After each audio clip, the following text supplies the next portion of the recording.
Siguro, sa mga gustong magsimula, simulan niyo na. Sobrang na-amaze ako nung kanina nung pinapanood ko yung parang rehearsals namin.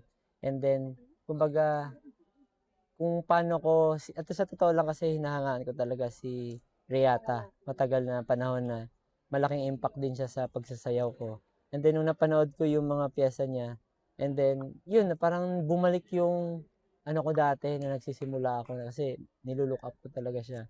And then, nakita ko yung mga taga-Japan. So, baga gano'n sila kagaling. And then, yung mga dancers ng Pilipinas, tapos Japan, nagsama-sama. Tapos iisang galaw sila. So, parang nakakaano siya, pwede pala na magsama yung kahit kaibang lahi. Pero parehas lang ng gusto, makapagbigay ng magandang show. Feeling ko, alam ko na baguhan pa lang ako dito sa ganitong ginagawa ko ngayon sa pagpa-perform gamit ang pagrarap, pagkakanta. Pero parang sa puso ko matagal ko na talaga siyang ginagawa. So kumbaga, eto yung kumbaga yung pagkanta ko, feeling ko parang baguhan ako pero matagal ko na siyang ginagawa. And then, pero yung feeling na kinakabahan ako, i-compare ko siya.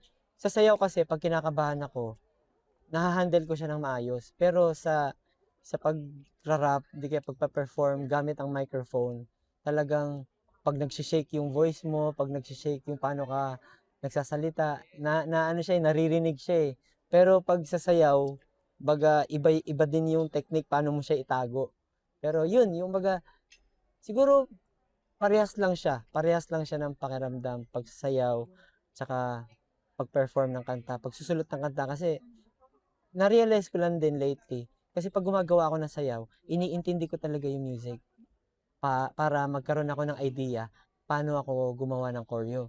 So, sa pagsusulat ko, ganoon din kasi siya. Iniintindi ko yung instrument, tapos parang nafe-feel ko yung instrument, ito yung parang binibigay niya. Gusto niya ng parang inspirasyon, para maging inspirasyon, baga, dun ko din nababasa kung paano ko siya susulatan. So, same siya dahil sa music talaga.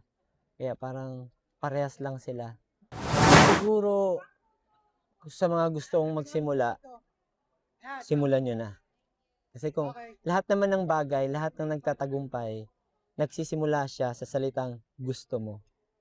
So, kung gusto mo, isubukan mo and then ibigay mo yung puso mo doon kasi hindi mo alam kung saan ka dadalhin ng isang bagay pag binuhos mo yung puso mo doon.